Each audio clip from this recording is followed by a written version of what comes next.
नमस्कार भाइयों, कैसे हैं आप सभी। आशा है कि आप मस्त होंगे। और आज हम मैथ में अगला सेशन स्टार्ट करते हैं। इसमें अगला टॉपिक क्या है, देखो बहुपद से जुड़ी सारी जानकारियों को जो कुछ थी उसको मैंने पिछले वीडियो में चर्चा कर रखा है। आज की वीडियो में हम जानेंगे कि बहुपद के जो शून्यक होते हैं वो क्या होते हैं, जीरोज क्या होते हैं और शून्यक कैसे निकालते हैं, पूरी डिटेल में इसकी जानकारी लेते हैं, देखते हैं। देखो, बहुपद अगर देखा जाए तो वैसे कई प्रकार का है, ठीक है, लेकिन आपके सिलेबस के अनुसार अगर हम देखें तो एक हमें थोड़ा सा जानकारी लेना है रैखिक बहुपद के बारे में और विस्तार से जानकारी लेना है द्विघात बहुपद के बारे में, ठीक है।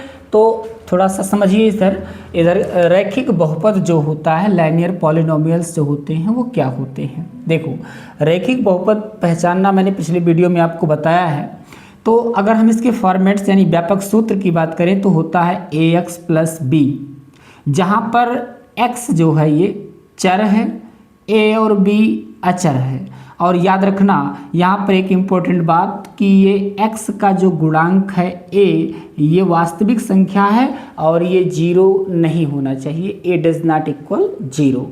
अगर मैं कुछ इसके एग्जाम्पल की बात करूं, जैसे मैं लिख दूं 3x प्लस 2 इसी फॉर्मेट में, तो अगर मैंने रैखिक बहुपद के फॉर्मेट में एक एग्जाम्पल लिखा 3x प्लस 2, तो अब आप तुलना करके देखें, यहाँ पर 2 b के स्थान पर है, प्लस प्लस के स्थान पर है, x के स्थान पर है, 3a के स्थान पर है, यानी a और b वास्तविक संख्याएं हैं। a और b क्या हैं? वास्तविक संख्याएं हैं। इस बात को ध्यान देना, a और b क्या हैं? वास्तविक संख्याएं हैं। अच्छा, अब ध्यान से देखो, अगर मैं इस बहुपद को, जो कि मैंने एग्जाम्पल लिया, इस बहुपद को देखूं तो ये x के चर पद में लिखा है। तो अगर हम इसको मानना चाहूँ कि इस बहुपद को मान लेता हूँ, माना ये बहुपद px है, माना ये बहुपद क्या है? px है, और ये बराबर है 3x प्लस 2 के, ठीक है। तो ये बहुपद को मैंने प्रदर्शित कर लिया px नाम से, ठीक है। तो अब बात ये करें कि अगर हम इस बहुपद में, ध्यान से सुनते रहना, अगर हम इस बहुपद में यहाँ पर x बराबर कुछ मान रखें, जैसे x बराबर मैं 0 रखूँ, ठीक है, तो x बराबर 0 रखूँ तो यहाँ से हो जाएगा p0, x जहाँ भी है वहाँ 0 रखेंगे, तो p0 बराबर यहाँ 3 के स्थान, यहाँ लिख देता हूँ, मान रखने पर देखिएगा, अब यहाँ जहाँ x है इसी के स्थान पे 0 रखेंगे और आगे प्लस 2 लिखा है, और कैलकुलेट करेंगे तो 3 इंटू 0 का 0 बनेगा और प्लस 2 यानी वैल्यू आएगी 2। तो यहाँ पर क्या किया है मैंने, यहाँ बहुपद में x के स्थान पे 0 रखकर बहुपद का जो मान बना वो 2 बना, यानी आप कह सकते हैं कि p0 पर बहुपद का मान बराबर 2 है। p0 पर बहुपद का मान क्या है? 2 है। ऐसे ही अगर मैं यहाँ 0 ना रख करके 1 रखता, है ना, तो 1 रखता तो यहाँ 3 एकम 3, 2 5 आता, तो p1 पर इसका मान 5 आता। ऐसे 2 रखता तो कुछ और मान आता, 3 रखता कुछ और मान आता, ऐसे आप कई मान रख सकते हैं, तो अलग अलग मान प्राप्त होंगे। समझ में आ रहा है ना? अच्छा, तो जैसे मैंने यहाँ पर 0 रखा तो 2 उत्तर आया इस बहुपद का। मैं अगर यहाँ पर 1 रखता तो क्या आता? 3 एकम 3, 2 5 आता, तो p1 पर बहुपद का मान 5 है। ऐसे मैं p2 पर रखता तो 3 दूना 6, 2, p का मान, इस बहुपद का मान 8 आ जाता। ऐसे 3 रखता, माइनस में रखता, तमाम चीज़ें रखता, तो बहुपद का तमाम ऐसे एक एक मान आता जाता। बात क्लियर है ना? अच्छा, अब यहीं पर एक चीज़ और समझना है। क्या समझना है मैं बताता हूँ, ध्यान से देखिए, इसको मैं मिटा रहा हूँ, ठीक है। ये तो हो गया बहुपद का किसी वैल्यू पर रखने पर मान क्या आ रहा है, ठीक है। अब यहीं पर अगर मैं एक छोटी सी बात आपको समझाऊं कि भैया कि यहाँ पर अगर इस बहुपद को मैंने मान रखा है कि px बराबर है 3x प्लस 2 के, तो ऐसी स्थिति में यहाँ पर इस x का चर का ऐसा कोई मान रख दो जिससे इस पूरे बहुपद का मान क्या हो जाए, शून्य हो जाए। ठीक है, तो मैं क्या रख दूं, ध्यान से देखना, तो मैं क्या रख दूं, तो मैं यहाँ पर अगर x के स्थान पर क्या रखूं जिससे इस पूरे बहुपद का मान शून्य आ जाए, तो ऐसी स्थिति में हम इसका शून्य ज्ञात करते हैं। ठीक है, अच्छा शून्य क्या है मैं फिर से बताता हूँ, जीरोज क्या है। किसी बहुपद के लिए वह मान, किसी बहुपद के लिए वह मान या ऐसा मान जो उस पूरे बहुपद को शून्य कर दे, पूरे बहुपद का रिजल्ट क्या ले आए, शून्य ले आए, वह मान बहुपद का शून्य कहलाता है, जीरोज कहलाता है। क्लियर है, ऐसा मान जो उस बहुपद का मान क्या ले आए, शून्य, ऐसा मान जो बहुपद में रखने पर बहुपद का मान क्या बन जाए, शून्य, उस मान को हम बहुपद का शून्य कहते हैं, जीरोज कहते हैं। क्लियर है, तो पहले आप ये सीखिए कि किसी भी बहुपद का मान या बहुपद जो भी है उसका शून्यक कैसे निकालें। तो अगर किसी भी बहुपद का शून्यक हमें निकालना है, मान लो ये हमारा एक बहुपद था, इसका मुझे शून्यक निकालना है, तो कैसे निकालेंगे, हम इस बहुपद को शून्य के बराबर कर देंगे, यानी इस बहुपद का जो मान है वो शून्य मान लेंगे। तो ऐसी स्थिति में शून्य बराबर आ गया 3x + 2, और यहाँ से +2 इधर आएगा तो -2 हो गया, इधर बचा 3x, और फिर यहाँ से x का मान निकालेंगे, -3 ये गुणे में है, इधर आएगा तो भाग में हो जाएगा, -2 बटा क्या आया, 3। तो ये x का जो मान आया -2 बटा 3, यही मान इस रैखिक बहुपद का शून्यक है। क्यों ऐसा, क्योंकि यह मान जब इस बहुपद में आप रखेंगे ना तो इस बहुपद का मान शून्य हो जाएगा। ठीक है, तो चलिए देखते हैं क्या सही है, तो देखते हैं, चेक करते हैं। तो हम जानते हैं px बराबर हम जानते हैं 3x + 2 है, तो मान रखिए x का मान -2 बटा 3 रखिए। ठीक है, तो p -2 बटा 3 बराबर x के स्थान पे रखो -2 बटा 3 और +2 है, +2 है, 3 3 कैंसिल हुआ, -2 बचा, आगे +2 बचा, कैंसिल हो जाएगा, आएगा 0। तो p -2/3 का रिजल्ट क्या आया, 0 आया। तो x के लिए ऐसा मान, चर के लिए ऐसा मान जो उस पूरे बहुपद के मान को क्या बना दे, शून्य बना दे, कहलाता है शून्यक। ठीक है, क्या कहलाता है, शून्यक कहलाता है। अच्छा, तो कुल मिला के मैंने जो एग्जाम्पल लिया बहुपद का, उसका शून्यक क्या प्राप्त हुआ, -2 बटा 3। क्लियर है। अच्छा, अगर हम ध्यान दें तो ये एक या रैखिक बहुपद है, एक घात वाला या रैखिक बहुपद है, तो रैखिक बहुपद के सिर्फ एक शून्यक होते हैं क्योंकि घात 1 है। ध्यान देना, रैखिक बहुपद के कितने शून्यक होते हैं, एक शून्यक होता है। तो जैसे मैं फॉर्मेट्स को भी उठाता, मान लो मेरा फॉर्मेट मैंने क्या माना था, ax + b, अगर इस बहुपद को 0 के बराबर हम मान लें तो यहाँ से ax बराबर आ जाता है -b और x बराबर आ जाता है -b/a। तो इस प्रकार से इस वाले फॉर्मेट का जो शून्यक प्राप्त हुआ वो क्या प्राप्त हुआ, इसका शून्यक प्राप्त हुआ -b/a। तो किसी भी बहुपद का शून्यक अगर निकालना है, खासकर अगर वो रैखिक बहुपद है, तो उसको शून्य के बराबर करके या उस बहुपद का मान शून्य मान लिया जाता है बराबर, और उस प्रकार से हल करके जो आता है मान वही शून्यक कहलाता है। या दूसरे शब्दों में आप कहें कि उस चर के लिए या बहुपद के लिए ऐसा मान जो उस पूरे बहुपद का मान शून्य बना दे, वही कहलाता है उसका शून्यक या जीरोज कहलाता है। ठीक है, उम्मीद है आपको इतना समझ में आया होगा।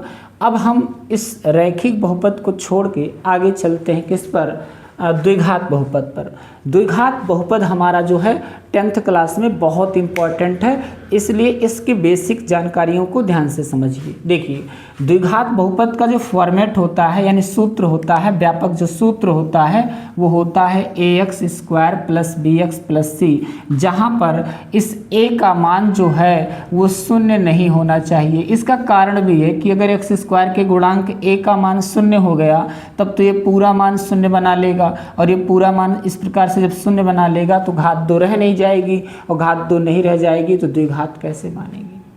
ठीक है, तो ध्यान दीजिएगा। अब मैं इसको भी अच्छे से समझा रहा हूँ, ध्यान से देखिएगा।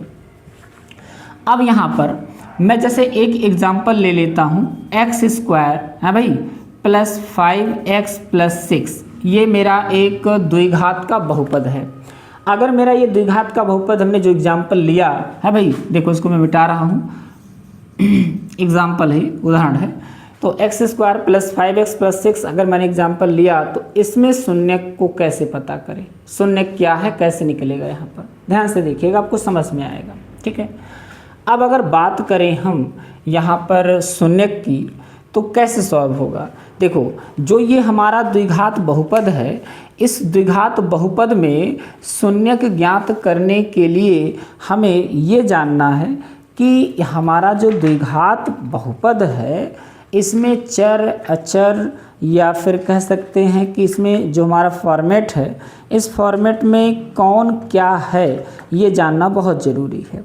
ठीक है, चलिए तो अगर हम बात करें कि इस एग्ज़ाम्पल की, तो अगर हम इस एग्ज़ाम्पल या उदाहरण में देखें तो ये वाली चीज़ें बहुपद का जो सलूशन है, ये 9th में आपने एक तरीका सीखा होगा, मध्य पद में तोड़कर गुणनखंड करना, उस तरीके से पहले गुणनखंड करते हैं। देखिए यहाँ पर हम अगर गुणनखंड करें तो तरीका यही है कि पहले आप एक्स स्क्वायर के गुणांक जो भी लिखा होगा उसको अचर में गुणा करो, तो 6 कम 6, यहाँ 1 माना जाएगा, 6 कम 6 और बीच में पद है 5, तो गुणा करने पर 6 आए। ऐसी दो संख्या लो जिनका गुणा करने पर 6 आए और जोड़ने या घटाने पे 5 आए, या इसी 5x को ऐसा तोड़ना पड़ता है। तो हम तोड़ेंगे एक्स स्क्वायर प्लस कितना 3x प्लस 2x, क्यों, क्योंकि 3x और 2x मिलेगा तो 5x बन जाएगा और गुणा होगा तो 6x स्क्वायर बन जाएगा, तो सेट है ये। अच्छा, इसके स्थान पे मैंने इसको तोड़ दिया, आगे है प्लस 6।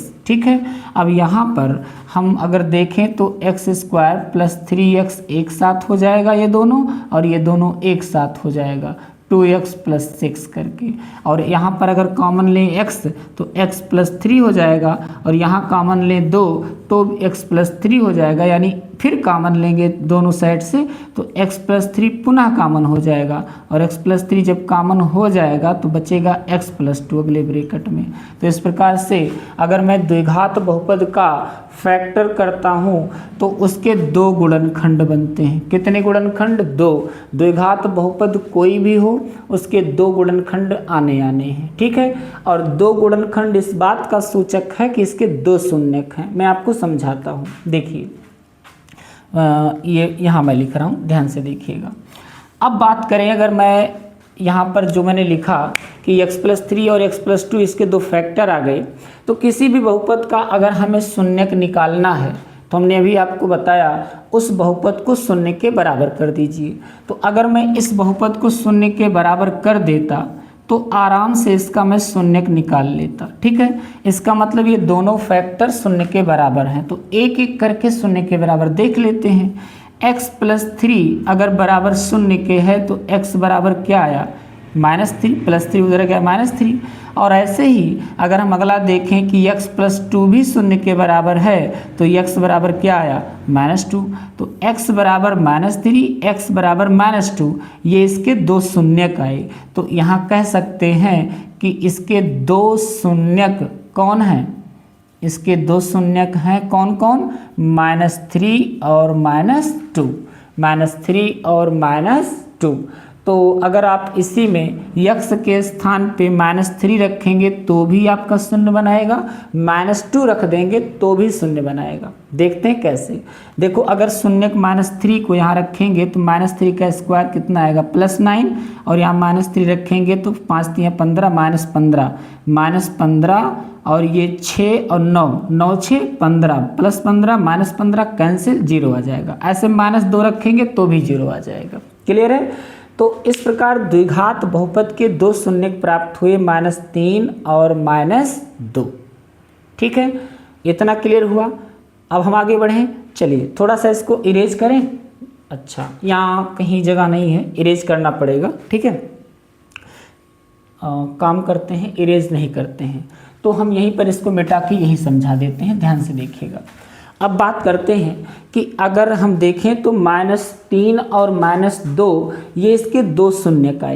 अब यहाँ पर अगर हमें किसी द्विघात बहुपद के दो शून्यक निकालने हों, जैसे कि यहाँ निकाला गया -3 -2, तो हम इस प्रकार से कैसे स्पीड में निकालेंगे, कैसे इस प्रकार से जल्दी करेंगे, तो इसके लिए ये आपको करना ही पड़ेगा, ठीक है। और अब यहाँ पर एक छोटी सी बात आपको ध्यान देनी है। क्या ध्यान देनी है कि अगर इसके दो शून्यक मैंने क्रमशः -3 और -2 माने हैं, तो अगर मैं यहाँ मान लूँ कि माना पहला जो हमारा शून्यक है, पहला शून्यक है, अगर इसे अल्फा मान लें, ठीक है, तो अल्फा बराबर यहाँ क्या बना, जरा देखो, -3 बना, -3 बना। और अगर दूसरा यहाँ शून्यक मान ले, किसको, दूसरा शून्यक मान लेते हैं बीटा को, तो बीटा बराबर आ गया कितना, देखो भाई -2, ठीक है। तो पहला शून्यक अगर हम अल्फा माने तो अल्फा बराबर -3, और दूसरा शून्यक अगर हम बीटा माने तो बीटा बराबर क्या आ गया, -2। इतनी बात हो गई, बीटा बराबर क्या आ गया, -2। अब यहाँ पर अगर मैं कहूँ कि भैया देखो, मैं मिटा के ही लगा रहा हूँ, थोड़ा ध्यान देना, मैं यहाँ पर इसको मिटा के यहाँ बता रहा हूँ, यहाँ जगह है, इधर देखिएगा। अगर मैंने देखा तो मेरा जो पहला शून्यक आया वो अल्फा माना मैंने, और दूसरा शून्यक को क्या माना, बीटा। तो अगर मैं देखूं तो दोनों शून्यकों का जो योग आया, योग, दोनों शून्यकों का जो योग आया, जिसको हम अल्फा धन बीटा भी कह सकते हैं, तो दोनों मूल शून्यकों का योग अगर हम करें अल्फा और बीटा को, तो -3 में जुड़ जाएगा -2, और ये मिल जाएगा तो हो जाएगा माइनस कितना, 5, माइनस कितना आएगा, 5। तो अगर मुझे दोनों शून्यकों का योग निकालना है ना, तो ये मूलों का जो योग हो जाएगा, इसको मूल भी कहते हैं, है ना, मूलों का, ध्यान देना, मूलों का योग, इसी शून्यक को मूल भी कहते हैं। तो मूलों का योग अगर हम कर रहे हैं तो मेरा कितना आ रहा है, -5। अगर हम इस बहुपद को देखें तो ये -5 कैसे प्राप्त हुआ, -5 कैसे प्राप्त हुआ, -5 कहीं न कहीं प्राप्त जो हुआ वो सूत्र लिखा था -x का गुणांक बटे x स्क्वायर का गुणांक। अगर इस बहुपद में देखें तो x का गुणांक जो है और x स्क्वायर का गुणांक है, अगर सेट कर दे तो सेट हो रहा, कैसे, देखो, -x का गुणांक, x का गुणांक कौन है, 5 उठाइए, और x स्क्वायर का गुणांक क्या है, 1 है, तो 1 उठाइए, जो कि रिजल्ट दे देगा -5, जो कि आपका उत्तर सेट हो रहा है। तो कहीं ना कहीं मूलों का योग अगर बात करें तो एक सूत्र बन गया -x का गुणांक बटे x स्क्वायर का गुणांक। अब यहीं पर एक चीज़ और देख लेते हैं, क्या कि अगर मूलों का गुणनफल हम कहें, मूलों का गुणनफल, ध्यान देना, मूलों का गुणनफल, तो मूलों के गुणनफल का मतलब अल्फा और बीटा को गुणा कीजिए। तो अल्फा और बीटा को अगर गुणा करें तो -3 गुणे -2 आएगा, और जिसका रिजल्ट बन जाएगा -6। क्या बन जाएगा, -6। तो कहीं ना कहीं -6 जो बहुपद में लिखा होगा वो कैसा लिखा होगा, वो लिखा होगा -6 कैसे आएगा, देखो 6 है, यहाँ 1 है, तो इसको सेट अगर करें तो ऐसा लिखा है, क्या लिखा है कि नहीं सॉरी यार, माइनस का गुणा प्लस होगा, माइनस का गुणा क्या होगा, प्लस होगा भाई। तो ये आपका 6 आया, तो 6 कैसे आया, 6 हमारा वहाँ C है, C मतलब अचर पद है ना, ABC वास्तविक संख्याएं हैं, ध्यान देना, ठीक है। तो यहाँ से हम लिखेंगे सूत्र क्या, अचर पद और बटे 1 ला सकते हैं, तो 1 लाने के लिए x स्क्वायर का गुणांक लिखना पड़ेगा, क्योंकि x स्क्वायर के गुणांक में ही 1 है, तो x स्क्वायर का क्या गुणांक, ठीक है। तो यहाँ से दो सूत्र बन गए कि भैया अगर मूलों का योगफल निकालना है तो उसका सूत्र है -x का गुणांक बटे x स्क्वायर का गुणांक, और अगर मूलों का गुणनफल निकालना है तो अचर पद बटे एक्स स्क्वायर का गुणांक। अगर किसी भी द्विघात समीकरण में, बहुत अच्छे समझना, बहुत इंपॉर्टेंट है, पूछा जाता है, अगर किसी भी द्विघात समीकरण में, ठीक है ना, किसी भी द्विघात बहुपद में अगर आपको मूलों का योगफल निकालना है तो इस सूत्र का इस्तेमाल कर सकते हैं, और अगर मूलों का गुणनफल निकालना है तो इस सूत्र का इस्तेमाल कर सकते हैं। मैं आपको थोड़ा परिचय दे दूं, ये आपका एक्स स्क्वायर का गुणांक यहाँ होगा, x का गुणांक यहाँ होगा x के बगल, और ये जो आपका बिना किसी चर के होगा वो अचर पद कहलाएगा। तो उसमें उठा उठा के मान रख देंगे तो आपका उत्तर आ जाएगा। क्लियर है, स्पष्ट है? अच्छा, तो ये बात हो गई। थोड़ी सी जानकारी और देखनी है, मैं आपको समझा रहा हूँ, ध्यान दीजिएगा। उम्मीद इतना समझ में आया होगा। अच्छा, अब हम एक इम्पोर्टेंट चीज़ की बात करते हैं, यहीं पर ध्यान देना। मेन आपका जो टॉपिक है समझने का ना, वो द्विघात का ही समझना है, द्विघात वाले मैटर्स को ही समझना है।